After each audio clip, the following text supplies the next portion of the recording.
오늘은 5월 마지막 주일이자 가정의 달 마지막 주일이기도 하죠. 주중에는 5월 21일 부부의 날이기도 했습니다. 5월 21일이 부부의 날인 의미를 아십니까? 둘이 하나 되어 부부가 되었기 때문에 부부의 날을 5월달 가정의 달 중에서 21일로 정했다고 합니다. 함께 살아가시는 부부가 계신 분도 있고 이제 한쪽이 계시지 않은 분도 있고 여러 상황에 있지만 우리가 함께하는 의미로 부부뿐만 아니라 우리의 공동체까지도 생각해보는 이 시간이 되기를 바라보면서 부부의 10계명을 한번 보았습니다. 넘겨주실래요? 부부의 10계명 중에서 3계명과 10계명 10번째 계명이 오늘 우리 본문을 읽었던 것과도 관련이 있을 것 같습니다. 부부가 있다면 아마 집에 가셔서 부부 10계명을 한번 찾아보셔도 도움이 될 것 같고요. 그런데 세 번째 문장을 보면 눈이 있어도 흠을 보지 말며 입이 있어도 실수를 말하지 마세요 얘기합니다. 자, 이 계명이 쉬우십니까? 쉽지 않습니다. 자, 10번째 계명을 한번 보겠습니다. 10번째 계명은 서로의 잘못을 감싸주고 사랑으로 부족함을 채워주도록 노력하세요. 이것 쉽습니까? 이것 또한 쉽지 않습니다. 두 개를 연결해서 보면 보아도 보지 못한 척 덮어줄 필요가 있고 그것이 사랑이다. 이렇게 연결하여 말할 수가 있을 것 같습니다. 그리고 오늘 또한 우리는 도시농어촌 선교주일 총회에서 선포한 그런 날이기도 한데 우리가 살아가는 이 마을은 가구 수가 적지요. 우리의 민낯을 적나라하게 다 드러내 보일 수밖에 없는 그런 삶입니다. 그래서 보여주고 싶지 않아도 드러내 보이고 싶지 않아도 동네방네 한 가지만 딱 보이면 소문이 쫙 나 있어. 거기다 덧붙여서 이만큼 커져 있어서 참으로 민망하다.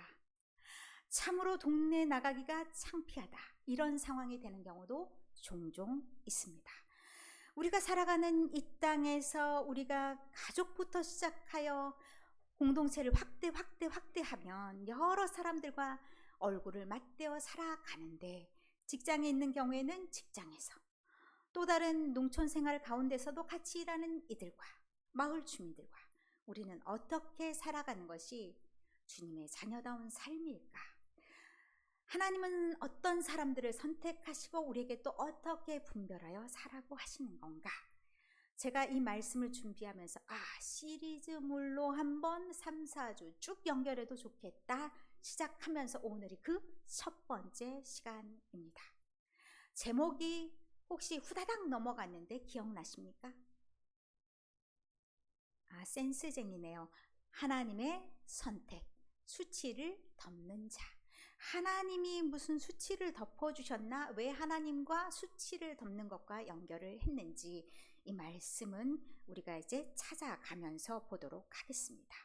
오늘 읽은 본문 중에서 여러분 눈 속에 딱 드러난 몇 가지 단어가 혹시 있으십니까?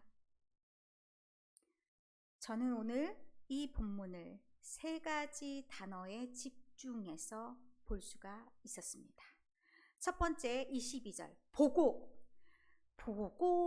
또 보고가 아니라 이 보고의 의미가 연결이 어떻게 되느냐에 따라서 그냥 쑥 지나가면서 본다라는 의미도 있지만 조금 더 집요하게 쳐다보고 더 나아가서는 그 연결 동사에 따라서 나쁜 의도도 충분히 있을 수 있겠다. 그러면 확장해서 좀 시커먼 속으로 나쁜 속으로 의도적으로 보고 난 다음에 그 본 것을 어떻게 처리할 것인가의 문제까지도 연결시킬 수가 있습니다. 두 번째, 덮다라는 의미가 있습니다. 두 번째 빠졌네 하나가 23절 셈과 야벳이 옷을 가져다가 옷이 있습니다. PPT 중에 옷이 있는데 이 옷을 가져다가 해서 옷은 우리가 생각하는 이런 옷보다는 긴 옷이 나오죠. 네. 긴 옷. 저것이 겉옷이라서 원래 히브리어는 시물라라는 단어입니다. 겉옷을 상징하는 의미이기도 하고, 겉옷이 우리가 생각하는 저건 조금 더 신약 시대고요. 중동 사람들이 둘둘둘둘 말아서 뚝 던질 수 있는 그런 옷, 보자기 같지 않습니까? 그래서 보자기, 덮는다, 이런 의미가 있습니다. 그러면 그 의미를 조금 더 길게 또 확장해서 나가면 덮어준다는 의미가 뭔가 보호한다는 의미도 있고, 가려준다는 의미도 있고, 그래서 은혜가 된다는 의미도 있습니다. 이것은 조금 이따 우리가 다시 한번 보도록 하겠습니다. 이것과 연결해서 23절의 말씀이 덮었다입니다. 아버지의 하체를 덮었다. 덮다라는 말은 그냥 일반적인 의미의 그냥 덮다, 이것으로부터 시작을 합니다. 그런데 덮다라는 것이 누군가의 허물을 덮어주다, 그것이 더 나아가면 용서하다, 이런 의미와 연결을 지어볼 수가 있습니다. 그러면 오늘 우리가 읽었던 이 말씀이 시작하는 전부터 찾아가 보겠습니다. 20절의 말씀에 노아가 농사를 시작했다 얘기합니다. 노아가 농사를 시작했는데 그 동네가 포도 농사가 잘 되었던 모양입니다. 바람도 있고 건조하기도 하고, 이런 곳에 베리 종류, 그러니까 딸기, 포도, 이런 농사가 잘 되죠. 그래서 이 동네에 포도나무를 심었습니다. 포도주를 마시고 취하였는데 그 다음이 얼마나 마셔 제꼈는지 그냥 옷을 훌라덩 하고 벗어 제꼈다라고 얘기합니다. 그런데 이것에 대해서는 전혀 언급이 없고, 그 다음에 받아들이는 자의 태도에 대해서만 언급을 합니다. 그래서 우리가 이쪽에 너무 치우쳐서 술 먹고 가나, 우리 노아 할아버지께서 벌러덩 들어 누우셨네, 여기에 너무 집중해서 꽂히시면 안 된다는 말씀입니다. 노아도 이렇게 하나님이 완전한 의인이라고 하셨는데 뭐요? 이렇게 생각하지 마시고, 하나님이 그럼에도 불구하고 의인으로 삼아주셨네, 은혜로 넘어가시고, 우리가 집중해야 될 부분은 이것을 본 자들의 행위에 대해서 우리는 언급을 하고자 하는 겁니다. 자, 어느 시대부터인가 고대 중동부터 그 근동에 있는 모든 사람들은 벌거벗은 것을 굉장히 수치스럽게 생각을 했습니다. 그런데 성경에서도 죄악을 저지른 사람들이 벌거벗은 것에 대해서 수치스럽게 생각했다라고 얘기합니다. 원래는 어땠어요? 원래는 그렇지 않았습니다. 그런데 죄를 저지르고 나서 하나님이 찾으신 순간 이들이 어떻게 했냐? 부끄러워 숨고 무화과나무로 가리개를 하고 이렇게 나타났습니다. 하나님이 물으시니까 부끄러워서요, 이렇게 말씀을 했죠. 내가 벗었으니까 부끄럽고 두려워서 숨었습니다, 이렇게 말했습니다. 이때부터 성경에서는 부끄러움이, 발가벗은 것에 대해서 부끄럽게 생각했다, 특별히 하체에 대해서 그런 개념들이 들어가기 시작합니다. 그러면 하나님이 너네들이 언제부터 이렇게 됐다고 하면서 화를 내고 내치고 이런 것만 하셨어야 되는데, 한편으로 하나님은 가죽옷을 지으셔서 그들에게 입혀주셨다라는 말씀을 하십니다.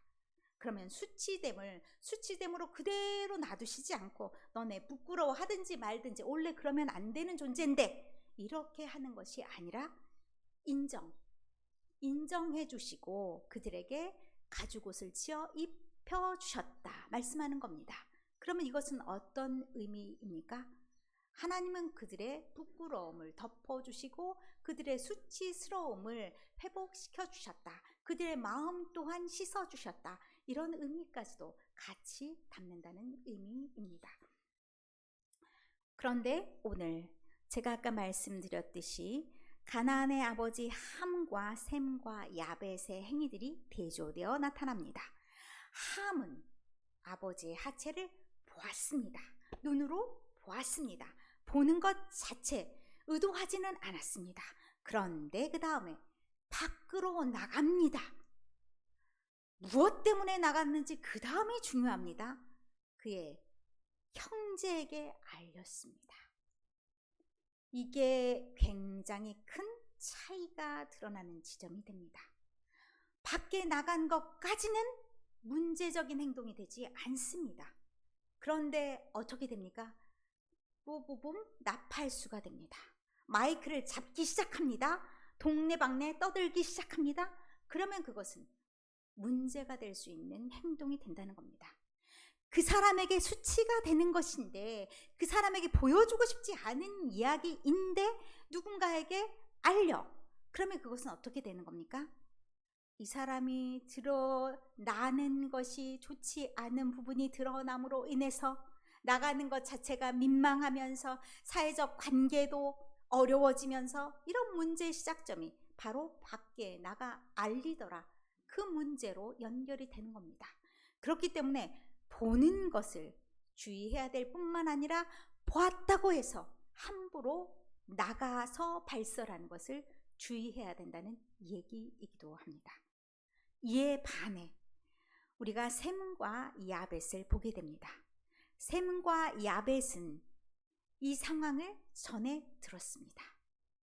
그래서 같이 얼러리껄러리 한 것이 아니라 옷을 가져갑니다.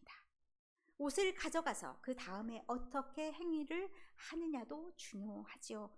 그들은 아버지의 하체를 덮었습니다. 그런데 이 다음에 보충 행동들이 나옵니다. 그들의 얼굴을 돌이키고, 얼굴을 향한다라는 것은 정면으로 본다라는 의미이기도 합니다. 이미 들은 내용을 재확인한다는 의미이기도 합니다. 그런데 무방비 상태로 노출되어 있고, 무방비 상태로 어떻게 보면 수치되는 이런 일들을 알려질까봐, 보게 될까봐 그들은 어떻게 하냐? 얼굴을 돌립니다. 그 목적이 그들의 아버지의 하체를 보지 않으려고 했다라고 얘기를 하는 겁니다. 아버지가 나중에 이 일을 알게 되면 얼마나 부끄러울 것인지 그 마음까지도 헤아리며 그 마음까지도 돌이켜 생각해보는 그런 지혜가 그들에게 있었다는 이야기입니다. 어찌 보면 그것이 단순한 효행으로 보일지 모르지만 단순한 효행을 넘어서는 행동입니다. 이 덮는다는 것이 히브리어로 카사입니다. 이 카사라는 단어의 뜻은 덮다, 감추다, 용서하다라는 뜻이 있습니다. 어디에서 이 말씀이 쓰였나 찾아보니까 시편 32편 1절에 이 말씀이 쓰였습니다. 허물의 사함을 받고 자신의 죄가 가려진 자는 복이 있도다.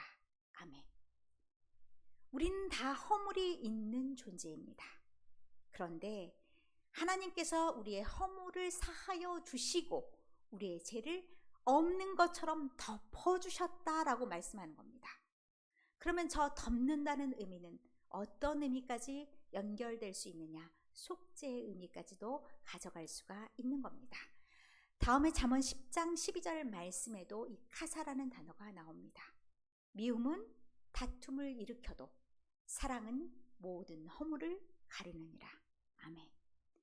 좋아하는 말씀이시죠. 사랑이 모든 허물을 덮는다는 것, 우리가 알고는 있지만 참 실천하기가 쉽지는 않습니다. 보아도 보지 못한 척, 들어도 듣지 못한 척, 이렇게 해야 되는 것이 지혜라는 의미입니다.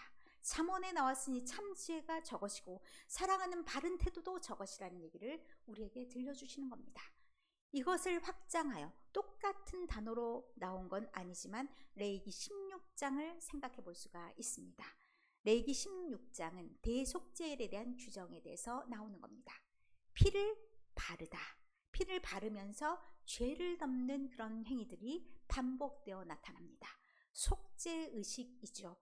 그 속죄가 카파르라는 단어로 덮는다는 뜻이 거기에서도 사용됩니다. 그래서 확장해서 이 연결된 의미들을 같이 가져간다라고 볼 수가 있습니다. 그러면 이것이 우리에게 무엇을 의미하는 것인가? 그리고 우리는 어떤 사람인가를 생각해 볼 필요가 있는데, 26절에 말씀하십니다. 셈의 하나님 여호와를 찬송하리로다. 이들의 둘 태도를 보고 노아를 통해서 하나님은 축복할 자를 축복하시고 저주할 자를 저주하십니다. 누구를 선택해서 축복해 주시냐? 셈의 하나님. 셈을 통해서 하나님께서 믿음의 계보를 이어가게 하시고 그 하나님을 찬송하는 모습을 보게 됩니다. 이를 통해서 믿음의 계보가 이어지죠. 누구로 연결이 됩니까? 셈의 계보를 통해서 아브라함이 나오고, 아브라함의 계보를 통해서 이스라엘이 세워지고, 이스라엘의 계보를 통해서 예수 그리스도가 탄생하는 그 긴 계보가 이어지는 것을 보게 됩니다. 하나님은 결국 누구를 선택하셨냐?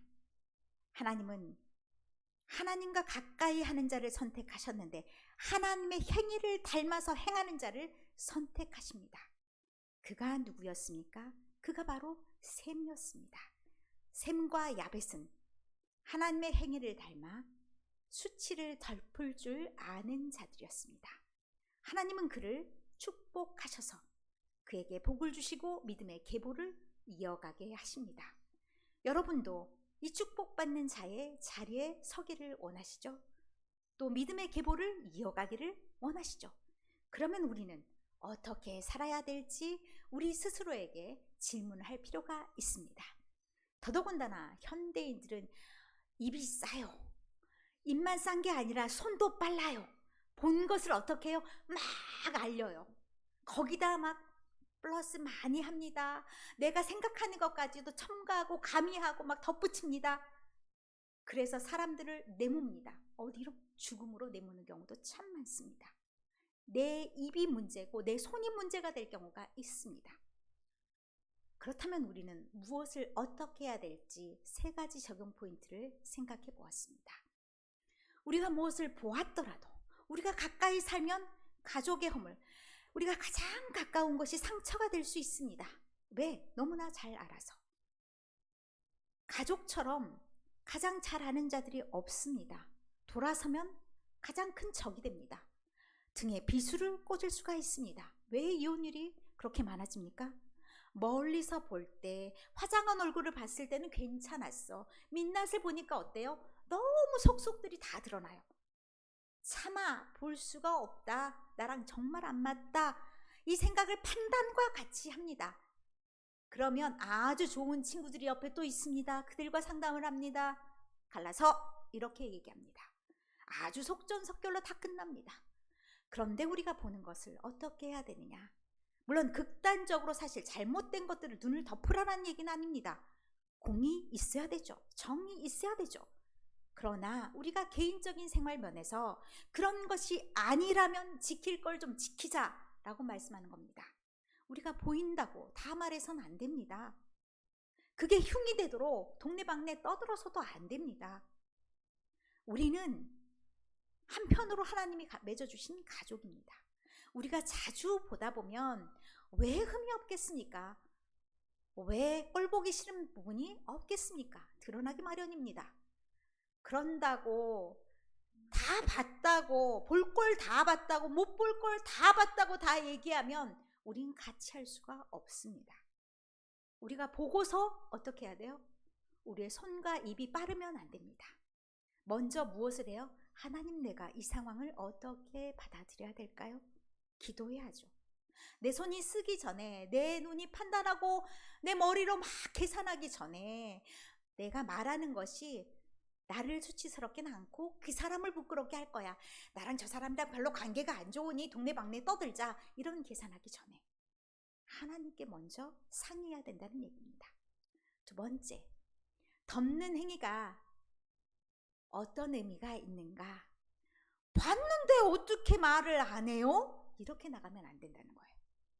눈 감는다는 것이 상대를 회복시키는 게 또 나를 회복시키는 것의 시작일 수도 있다는 얘기입니다.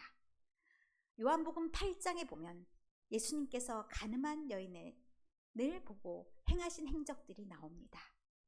현장에서 붙잡혀 왔습니다. 돌을 던져 죽여도 싸지요. 그러나 죄 없는 자가 먼저 돌로 치라라고 말씀하시면서 그 둘이 남았을 때 예수님께서 어떻게 하셨습니까? 넌 죽었어라고 말하지 않습니다. 다시는 죄를 범하지 마라. 이 말씀을 하시고 그를 내버려 두십니다. 그러면 그 여인이 자기의 죄악을 깨닫지 못했을까요? 못할까요? 그게 걱정돼서 네가 한 죄가 무엇인지 내가 알려줄게 1번, 2번, 3번 이렇게 하는 것이 그를 죄악에서 건져주는 행위일까요? 우리가 잘못 착각하는 경우가 참 많이 있습니다. 내가 지적해 줌으로써 그가 올바른 길로 갈 거라고 착각하는 경우들이 있습니다. 전혀 그렇지 않습니다. 오히려 다시는 상대하지 말아야 될 존재들이 될 수 있습니다. 그렇기 때문에 우리는 그 잘못을 저지른 자들, 내가 보지 말아야 될 것을 보았다면 말하지 않고 못 본 척하는 것도 필요하다는 얘기입니다. 내가 봤다는 얘기도 할 필요가 없습니다. 그렇게 그를 회복시키는 일이 사실은 거기서부터 시작이 되는 거고, 내가 용서의 사람이 되고 내가 회복될 수 있는 길도 어찌 되면, 내가 좋은 사람이 되는 길도 어찌 보면 거기서부터 시작될 수 있습니다. 그렇기 때문에 우리가 보고 덮었어, 이것이 내가 의로운 것도 아니고 그냥 그저 쭉 흘러가는 하나의 리듬이 되기를 바랍니다.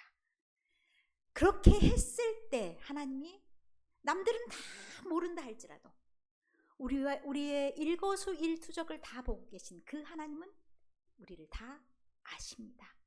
우리의 행동도, 우리가 어떤 태도로 그들을 향하고 어떻게 대했는지를 주님께서는 다 아십니다. 그 하나님이 우리를 잘했다 칭찬하지 않으시겠습니까? 그 하나님이 우리에게 축복하시면서 우리의 믿음을 인정해 주시고 우리의 믿음의 계보를 이어가도록 하시지는 않겠습니까?